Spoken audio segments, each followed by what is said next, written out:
우리가 자기 나라에 대해서 또 민족에 대해서 이제 갖는 그 태도 중에 좀 양극단적인 두 가지 태도가 이제 민족주의와 또 세계주의라고 할 수가 있습니다. 근데 이제 민족주의는 하나의 민족이 하나의 국가를 이제 형성한다라는 것이죠. 그래서 우리나라 같은 경우는 이제 단일 민족이 단일한 대한민국을 이렇게 형성한 그런 민족 국가죠. 근데 이제 민족 국가는 그냥 이렇게 그냥 현상적인 좀 그런 표현이라고 한다면 좀 이게 잘못 발전이 되면은 이제 국수주의라는 걸로 이제 발전이 할 수가 있어요. 그래서 예전에 제가 고등학교 때 윤리 가르치던 선생님이 국수주의 설명하면서 우리 집 국수가 제일 맛있다, 이게 국수주의다 이렇게 했는데 그게 지금 아직도 기억이 남아요. 설명을 너무 잘해 주셔가지고 잊어버리지가 않아요. 그러니까 거기엔 무슨 말이 있어요? 우리 집 국수는 맛있고 남의 집 국수는 맛없다는 거예요. 그게 이제 국수주의예요. 근데 민족주의는 꼭 그런 건 아니거든요. 그러니까 하나의 민족이 그냥 하나의 나라를 형성한다는 거지, 뭐 우리 민족, 우리 국가만 옳고 다른 민족은 틀리다 이렇게 차별하는 건 아니거든요. 근데 이제 국수주의는 우리 것만 옳고 다른 민족 또 다른 국가는 좀 이렇게 배척하고 열등하게 생각하는 게 이제 국수주의입니다. 근데 이게 이제 대표적인 역사의 사례가 히틀러 같은 경우예요. 그래서 독일의 게르만 민족, 단일 민족이고 다른 민족을 열등하게 본다거나 아니면 핍박하거나 이런 게 이제 국수주의 형태로 이제 드러나는 것을 볼 수가 있어요. 그래서 히틀러 같은 경우는 원래 오스트리아 출신인데 오스트리아가 자꾸 이방 민족들을 받아들이면서 게르만 민족이 자꾸 소수가 돼버리니까 그게 너무 싫었던 거예요. 그래서 1차 세계대전이 일어나니까 그 게르만 민족, 단일 민족을 계속해서 유지했던 독일로 가서 참전을 하게 되거든요. 자기가 이제 오스트리아에 있으면서도 오스트리아에 참전을 안 하고 독일, 게르만 단일 민족. 그리고 이제 유태인을 미워하게 된 경우가 이제 유태인도 뭐 그런 그 국수주의적인 요소들이 있죠. 사실은 그렇게 있고 더군다나 이제 유태인들이 유럽의 금융이나 뭐 상권이나 뭐 모든 것들을 다 장악하니까 좀 밉상스럽게 이제 여겨졌던 거예요. 그래서 이제 나중에 정권을 잡고 더군다나 또 유태인들이 가지고 있는 많은 그 재산을 좀 합법적으로 이렇게 몰수할 수 있는 방법 중에 하나가 또 이제 유태인들을 핍박하는 요소가 있었던 거죠. 그래서 그게 이제 국수주의나 그 민족주의가 잘못된 형태로 이렇게 발달하면 그런 위험한 요소가 있는 것을 볼 수가 있습니다. 근데 이제 이 그 민족주의, 좀 잘못된 민족주의, 국수주의라고 할 수 있는 게 유태인들이 또 이제 그 민족주의 하면 또 둘째가라면 서러워할 정도의 사람들이 있죠. 선민의식이 있어요. 우리만 선택받았다라는 그 선민의식이 그들이 이제 갖고 있는 것을 볼 수가 있습니다. 근데 오늘 말씀에 우리가 함께 이렇게 보면은 또 성경 말씀을 가만히 보면은 이 그 세계주의라는 거, 세계주의는 거는 뭐 우리가 사회 동포주의라고도 하고 전 세계 모든 인류가 다 형제 자매다 이런 생각을 갖고 뭐 코스모폴리탄 세계 시민주의라고도 이렇게 얘기하는데 아까 그 민족주의랑 세계주의는 이렇게 극단적인데 이 두 가지 형태가 성경에 다 있어요. 이 두 가지가 잘 조화를 이루는 게 성경이 우리에게 주는 메시지입니다. 그러니까 우리가 선교를 할 때도요, 구체성을 가지고 옆에 있는 사람을 선교하고 경찰대학을 선교하는 모습하고요, 세계 선교, 이게 두 가지가 같이 병행돼서 가야 된다는 생각을 합니다. 저는 근데 제일 좋은 방법 중에 하나가 제가 이제 육아 철학을 배울 때 맨날 그 유교 가르치는 선생님이 육아의 방법은 자기에서부터 시작한다 이 얘기를 맨날 했어요. 그래서 칠판에다가 자기 기자가 이렇게 리을자잖아요. 그에다 원을 자꾸 그려요. 그래서 자기 또 가정. 그래서 우리가 수신제 가치고 평천하고 국가 그리고 천하 뭐 이렇게 그려나가는 것을 볼 수가 있어요. 그러니까 구체적인 데서부터 내 마음을 수양하고 그 수양한 그 마음 가지고 가정을 다스리고 또 국가를 다스리고 또 천하를 다스린다고 이렇게 이제 점점 넓혀가는 방법입니다. 그래서 우리가 그 세계 선교도 마찬가지입니다. 여기에서 잘 먼저 선교를 하면서 그 마음을 펼쳐 나가는 거고요. 우리가 여러분들 자녀를 다 사랑하죠. 자녀를 사랑하는 마음을 가지고 또 다른 어린아이들도 똑같이 사랑하는 거예요. 내 자식처럼. 그리고 어르신들, 부모님들을 여러분들을 공경하잖아요. 그 마음을 가지고 이 다른 어르신들을 또 공경하는 거예요. 그 마음을 이렇게 확장시켜 나가서. 사랑도 마찬가지예요. 선교도 마찬가지입니다. 오늘 우리가 경찰대학에서 선교하고 경찰대학에 있는 사람들을 구체적으로 먼저 사랑을 하고 그 마음으로 세계 선교로 이제 확장시켜 나가는 거죠. 그래서 예전에 제가 섬기던 교회 이제 목사님이 세계 선교를 되게 강조를 많이 하세요. 그래서 뭐 네팔도 선교를 하고 뭐 아프리카도 선교하고, 그거 물론 굉장히 중요하고 좋은 거죠. 당연히 해야 되는 겁니다, 교회가. 근데 이제 그분이 주변에 있는 그 교육자들과 또 뭐 이 교인들을 힘들게 하는 경우가 많이 있어요. 그래서 이제 뒤에서 이렇게 솔직히 목사님 안 계실 때는 또 뒷담화 이런 거 안 좋은 얘기 하잖아요. 그래서 아, 목사님 아프리카에 있는 사람만 사랑하지 말고 우리들 좀 사랑해 주시지, 이렇게 우스갯소리로 해. 그러니까 바로 옆에 있는 사람은 잘 사랑 안 하면서 저 아프리카에 있는 사람만 사랑한다라는 것은 이게 어불성설이잖아요. 그래서 이제 성경 말씀에는 구체적인, 그래서 우리가 민족을 사랑해야 됩니다. 그리고 그게 세계 선교와 연결이 돼야 됩니다. 여러분, 그래서 우리가 오늘 특별히 오늘 세계주의를 추구하는 이방인의 사도로 사도 바울이 부름을 받았잖아요. 그럼에도 불구하고 민족에 대한 사랑이 있는 것을 볼 수가 있습니다. 그래서 오늘 말씀을 통해서 사도 바울이 보여준 그리스도인은 민족에 대한 사명이 있다라는 그 말씀으로 믿음을 새롭게 결단하는 시간 되시기를 주님의 이름으로 축원합니다. 첫 번째는 민족 구원을 향한 우리가 소원이 있어야 돼. 우리 대한민국이 구원받아야 된다라는 것을 가지고 있어야 돼. 여러분들 잘 아시는 것처럼 베드로는 유대 민족으로 해서 부름을 받은 요소가 제일 크죠.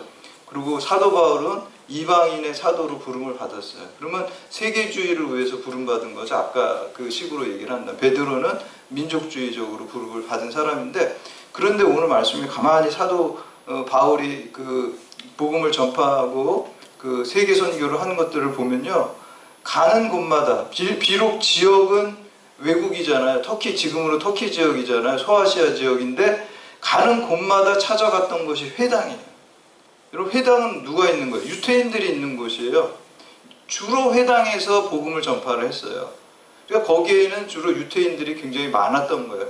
비록 외국에 나가서 세계 선교를 하지만 유태인들을 거점으로, 그러니까 뭐라 그럴까요? 외국의 해외 동포들을 거점으로 그 세계 선교를 진행한 것을 볼 수가 있어요.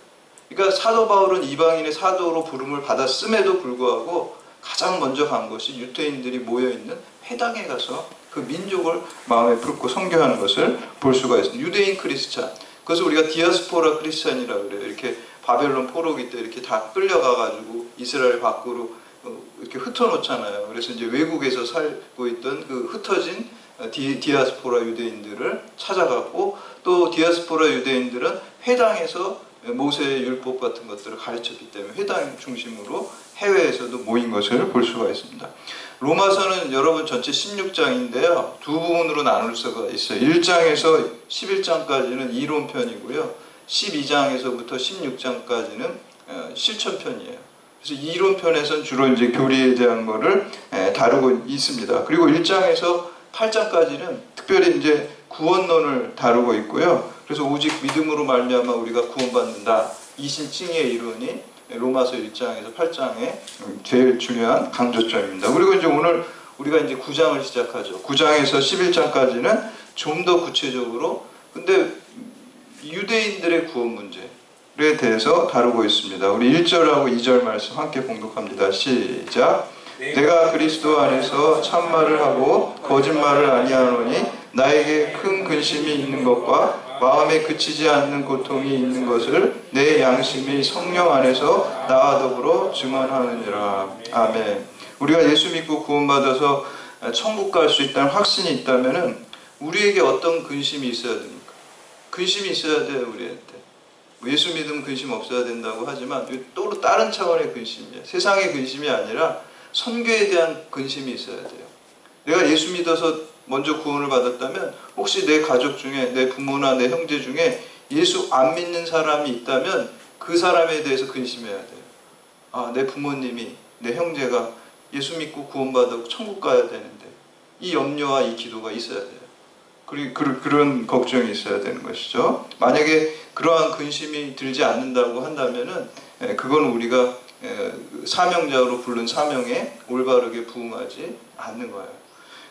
안녕하세요 성령님이라고 쓴 그 책을 쓴 베니임 목사님, 뭐 이렇게 좀 약간 문제되는 부분도 있지만 요 내용은 올바르기 때문에 제가 인용을 합니다. 근데 이 목사님이 자기가 사역을 하게 된 계기를 그 책에서 썼는데, 이분은 이제 예수님 만나고 성령 체험을 한 다음에 예수님 믿게 돼서 자기 뜨거운 신앙을 갖게 됐어요. 그런데 자꾸 그 성령께서 복음을 전파하는 그 사역자로 네가 사명을 감당하라는 그 음성을 들려주신 거예요. 근데 이 목사님이 거절했어요. 거절한 이유가 말더듬이에요. 말더듬이. 말을 이렇게 더듬는, 그러니까 자기가 말을 더듬으니까 무슨 복음을 전한다는 게 좀 남 앞에 쓴다는 게 좀 어울리지도 않고 힘든 거예요. 그거 자체가. 더군다나 이제 사람이 많은 데서 쓰면은 더 긴장을 해가지고 말더듬이가 더 심해지는 거예요. 그래서 계속 거절을 했어요. 하나님, 저는 이 말더듬이가 있고 특히 사람 많은 데 가면 말더듬는 게 더 심해지는데 왜 저한테 자꾸 그 복음을 전파하는 사역을 하라고 하십니까? 저는 못합니다. 그렇게 계속 거절을 하고 있었는데 어느 날 잠을 자다가 꿈을 꿨는데, 어떤 꿈을 꿨냐면 굉장히 무수한 사람들이 한 곳을 쳐다보면서 이렇게 걸어가더래요. 큰 들판에서. 근데 자기는 마치 무슨 헬리콥터나 아니면 뭐 드론으로 이렇게 보는 것처럼 위에서 이렇게 내려다보고 있는 거예요. 그 사람들을. 근데 사람들이 그냥 얼굴이 창백해가지고 무슨 좀비 같은 영화 보면 좀비들이 이렇게 한쪽으로 이렇게 몰려가듯이 우르르 몰려가더래요. 근데 자기는 위에 있으니까 이 사람들이 앞으로 가는 그 진행 방향에 앞에 뭐가 있는지 보이는 거예요. 그래서 앞을 보니까 그 사람들이 한쪽으로 몰려가는 데는 낭떠러지가 있고 그 밑에는 불구덩이가 있는 거예요. 그 꿈을 꿔가지고 이분이 위에서 거기로 가지 말라고, 그쪽에 가면 불구덩이로 다 떨어진다고 꿈속에서 막 알려주고 소리를 치는데 이 소리가 도달하지 않는 거예요. 가위 눌린다고 그러죠. 안 된다고 안타까워하면서 꿈을 탁 깬 거예요. 그러면서 이 목사님이 그때 깨달은 게, 예수 믿지 않는 사람들이 다 저렇게 지옥으로, 죽음으로 가는데 너가 외치지 않아서 되겠느냐, 이런 마음을 줘서 이제 사역을 하게 됐다라는 고백을 제가 이렇게 그 책에서 읽었습니다. 그리고 그 빌 하이벨스 목사님 책에 보면 사랑하면 전도합니다라는 제목이 있어요. 그래서 제목에서 그냥 다 사실 요점 정리가 다 된 거예요. 사랑하면 전도해요. 여러분, 우리 가족, 안 믿는 가족 있으면은 우리가 사랑하기 때문에 전도할 수밖에 없어요. 여러분, 경찰 대학에 있는 분들, 안 믿는 분들, 내가 저분을 사랑한다 그러면 그분을 전도할 수밖에 없어요. 내가 전도하지 않는다면 그냥 아까 그 베니 목사님이 꿈에서 본 것처럼 죽음으로 불구덩이로 떨어지는 거 그냥 방치하는 거예요. 어떻게 그럴 수 있습니까? 여러분, 우리가 물에 빠진 사람 보면은 우리가 건져주려고 하는 마음이 들어가는 게 당연한 거잖아요. 그 사람 생명을 사랑하니까. 그런 마음이 우리에게 들어야 됩니다. 그래서 그 한국 대학생 선교회, 그 한국에서 최초로 만든 김중곤 목사님 그 말씀에 보면은, 성경에 보면은 예수님의 가장 중요한 명령이 두 가지래요. 사랑하라, 전도하라. 그거래요. 사랑하라, 전도하라. 우리가 사랑하면 전도할 수밖에 없다는 것입니다. 여러분, 예레미야 선지자는 민족의 불의함, 부정의함과 또 하나님의 말씀을 떠나 있는 것을 보고서 창자가 꼬이는 아픔을 느꼈다. 창자가 찢어지는 아픔을 느꼈다. 여러분, 오늘 어떤 때 아픔을 느낍니까? 이 우리나라가 지금 뭐 불의한 일이 있다 그러면 그걸 보고 아픔을 느껴야 되고요. 우리나라에 많은 믿지 않는 사람들이 있다고 한다면 그걸 보고 예레미야는 창자가 끊어지는 아픔을 느꼈다 얘기하고 있습니다. 그래서 우리에게 이러한 민족에 대한 소명과 사명이 있어야 됩니다. 우리 3절 말씀 함께 봉독합니다. 3절 시작. 나의 형제 곧 고륙의 친척을 위하여 내 자신이 저주를 받아 그리스도에게서 끊어질지라도 원하는 바로다. 아멘. 사도 바울은 내 형제와 내 민족이 구원받을 수 있으면 나는 지옥 가도 좋다는 거예요. 그런 소원이 사도 바울에게 있습니다. 그래서 우리도 우리 가족과 또 우리 사회와 우리 대한민국 민족을 위한 그 사명과 그 선교에 대한 소명감을 가지고 살아야 됩니다. 두 번째는 이 민족 구원에 대한 확신을 가져야 됩니다. 우리 로마서 9장에서 11장은 유대인의 구원 문제를 다룬다고 했죠. 근데 좀 더 부연하자면 유대인의 구원 문제와 하나님의 주권론을 전개하고 있습니다. 하나님의 주권으로 구원받는 것입니다. 우리 4절하고 5절 말씀 함께 봉독합니다. 4절 시작.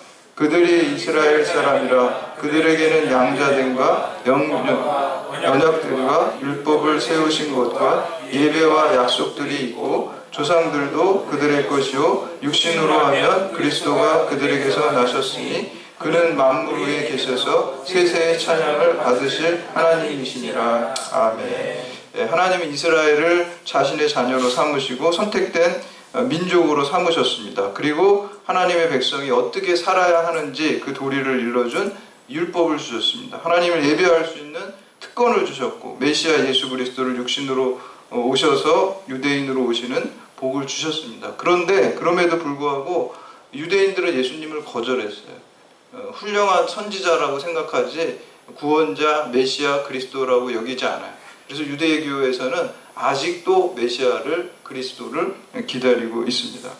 아브라함이 그 아들을 얻게 된 약속을 몇 살 때 받습니까? 75세에 받게 되고요. 그 아들을 실제로 얻게 된 이삭을 얻게 되는 건 100세 때 받게 돼요. 그러니까 하나님이 아브라함에게 주신 약속과 성취는 25년 뒤에 그것이 정치되는 것을 볼 수가 있습니다. 그러나 우리가 아브라함 믿음의 조상이고 한결같이 믿었다 그러지만요, 우리가 창세기 주일날 보고 있지만 꼼꼼하게 들어가 보면은 의심도 많고요, 또 불순종한 모습도 있었어요. 전체적으로 하나님이 다 포장해줘가지고 믿음의 조상이다 이렇게 세워준 것을 볼 수가 있어요. 첫 번째는 가나안 땅 가라 그래서 갔는데 기근이 생겼어요. 다른 말로 하면 먹고 사는 문제가 걸린 거예요. 그러니까 거기를 떠나지 말아야 되는데 애국으로 떠났어요. 자식을 준다 그랬는데 안 생기니까 자기의 종 엘리에셀에게 이제 양자로 삼아서 상속자로 줘야 되나 이런 생각을 가졌어요. 불신앙적인 모습이죠. 더군다나 또 어떻게 했습니까? 하가를 통해서 이스마엘을 얻었어요. 그것도 불신앙적이에요. 근데 그럼에도 불구하고 하나님께서 그 약속을 파기하지 않고 99세에 다시 찾아오셔서 믿음을 다시 붙들게 하시고 약속의 자녀인 이삭을 준 것을 볼 수가 있습니다. 하나님께서는 우리의 허물과 부족함이 있을지라도 우리의 중심이 하나님을 향하고 있으면 우리를 하나님께서 다시 믿음을 부어주시고 말씀하시고 계시하셔가지고 우리가 믿음을 붙들고 믿음의 사람으로 다시 세워지고 약속을 반드시 이행하는 것을 볼 수가 있습니다. 우리가 좀 실수하고 좀 잠시 불순종한다고 해서 너 불순종했어? 약속 다 폐기야. 이렇게 하지 않는다는 거예요. 거기에 우리의 소망이 있어요. 우리가 좀 잘못하고 그러면은 좀 훈계하시고 좀 질책하실 수는 있어요. 그러나 폐기하지는 않는다는 거예요. 우리를 좀 혼내셔가지고 다시 고쳐가지고 여러분 자녀도 그렇잖아요. 잘못하면 너는 오늘부터 뭐 부자관계 끝이야 이렇게 하지 않잖아요. 혼내가지고 다시 고쳐가지고 좋은 길로 끝까지 붙들고 이끌어 가시는 것처럼 하나님 아버지는 우리가 부족해도 우리를 고치시고 질책하시고 또 사랑으로 우리를 끝까지 약속을 이행하시는 것을 볼 수가 있습니다. 그래서 우리가 지금 LED 등이지만 형광등은 1분에 뭐 120번인가 뭐 엄청 뭐 계속 깜빡깜빡 거리면서 켜져 있대요. 우리의 믿음도 좀 깜빡깜빡 거리지만 그래도 빛을 발하는 것처럼 우리가 빛의 자녀로서 깜빡깜빡 거려도 우리를 통해서 하나님께서 열방을 향해서 빛을 내보내신 것을 믿으시기를 바랍니다. 그래서 민족 구원의 역사를 우리가 민족 복음화를 감당하는 사명을 잘 해야 되는 것입니다. 마지막으로 세 번째, 민족 구원에 대한 책임을 감당해야 되는데요.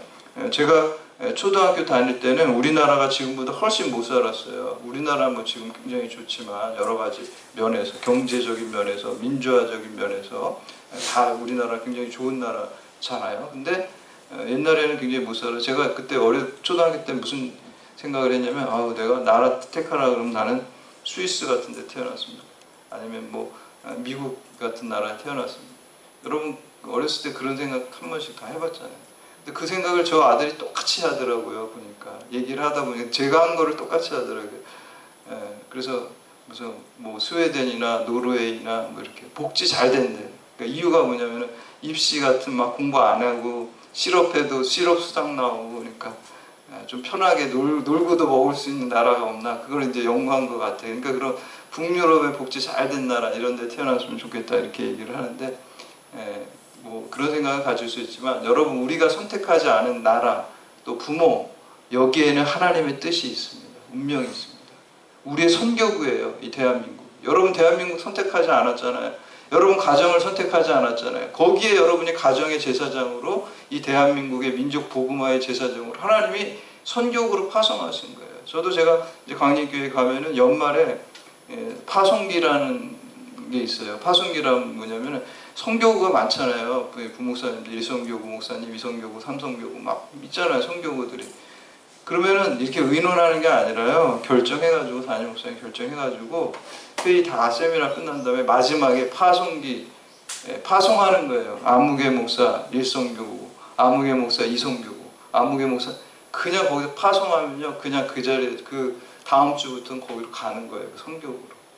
여러분 우리도 마찬가지. 우리가 이 대한민국을 선택한 게 아니라 하나님께서 아무개 뭐 우리 박종철 교수 대한민국으로, 뭐 이재근 목사 대한민국으로 이게 파송기 낭독해가지고 천국에서 우리가 여기로 온 거예요. 그럼 어떻게 됩니까? 대한민국 복음화 시켜야 돼. 이 선교구입니다. 근데 존 웨슬리 목사님은 무슨 얘기를 했냐면요. 세계는 나의 교구다 그랬어요. 우리가 이 나라가 우리의 교구이면서 동시에 세계의 선교에 대한 두 가지를 다 가지고 있어야 돼요. 각 선교구가 있지만 또 그 선교구들은 전체 교회 안에 들어가 있는 것처럼 우리가 대한민국의 선교구 담당 여러분 대한민국 선교구 담당 사역자들이에요. 대한민국 선교 담당이면서 동시에 전체적인 세계의 이 선교를 해야 되는 두 가지 역할을 늘 감당해야 되는 것입니다. 저는 사실 부끄러운 얘기지만 이 북한 땅에 대해서 별로 그렇게 기도를 많이 하지 않았었어요. 근데 제가 어느 날 한 10여 년 된 것 같아요. 이렇게 모교 중보기도에 이렇게 인도하다 보면 모교 우리는 모교지만 이제 일반교는 금요 심야기도회죠. 인도하다 보는데 거기 뭐 나라민족이 첫 번째잖아요. 대한민국의 금요 심야기도회 1번 제무기도는 다 나라민족을 위한 기도예요. 근데 그게 너무 형식적이에요. 저도 형식적으로 인도를 하는데 어느 날 그 형식적으로 나라민족을 위해서 기도하는데 개인 기도를 하는데 갑자기 북녘 땅에 대한 그 하나님의 마음이 막 부어지면서 눈물이 하염없이 나는 거예요. 그 하나님의 마음이 그 순간에 저한테 부어진 거예요. 제가 그냥 형식적으로 북한을 위해서 기도합시다 뭐 이렇게 했는데 형식이 아니라 정말 하나님이 그 북한 땅을 또 우리 민족을 얼마나 사랑하는지 그게 너 형식이 아니다. 내 마음속에 부어지는 것을 제가 깨달은 적이 있습니다. 그래서 우리가 이 민족을 위해서 기도해야 되고요. 예전에 어떤 장로님 간증이에요. 이 장로님 사업을 하다가 사업을 망해가지고 산기도로 올라가서 청계산을 올라가서 기도를 하루 종일 하다가 이렇게 저녁 때가 돼가지고 밤이 어둑어둑해져서 내려왔어요. 산기도라고. 그리고 차를 몰고 이렇게 가는데 어떤 할머니가 허름한 할머니가 이렇게 산에서 내려와서 가더래요. 그러니까 저 할머니도 산에서 기도하고 가시는구나. 그래서 내가 좀 차로 저 대중교통 타는 데까지 좀 태워드려야 되겠다. 모셔다 드려야 되겠다. 그래서 할머니 저기 내려가는데 여기 차 타세요. 이렇게 해서 이제 태워서 이렇게 가다 보니까 할머니 저도 크리스찬인데 여기 기도하러 왔다. 기도하고 내려가는데 할머니도 기도하시고 가나 봐요. 그러니까 자기도 기도하다 하고 간대요. 아유 뭐 무슨 기도를 그렇게 하세요? 그랬대서 자녀 기도 이런 거 생각하고 물어보니까 그 할머니가 한마디 대답을 하대요. 나라 민족으로 해서 기도합니다. 장로님 너무 뜻밖이었던 거예요. 자기는 자기 개인 사업 때문에 개인적인 문제로 기도하고 가는데 할머니 얘기를 들어보니까 나라 민족으로 해서 40년 동안 이 청계산에서 기도하고 있다. 여러분 우리나라가 그래도 이만큼 살 수 있고 복받은 거는 저는 그렇게 그 할머니처럼 또 우리 한국교회 그리스도인들이 나라 민족으로 해서 기도해서 이렇게 되는 걸로 믿으시기를 바랍니다. 우리나라가 6.25 때 70년 전에 폐허가 된 못 사는 나라였어요. 이만큼 경제 성장을 이루고 민주화를 이루고 이렇게 된 것들이 저는 하나님의 은혜라고 생각합니다. 지금 교회가 많이 어렵지만 여러분들 다시 우리가 하나님 붙들고 우리 믿는 자들이 더욱더 모범인 민족에 대한 민족 복음화에 대한 사명함을 가지고 한국교회의 그리스도인으로 여러분들 든든히 세워지는 여러분들 다 되시기를 주님의 이름으로 축원합니다.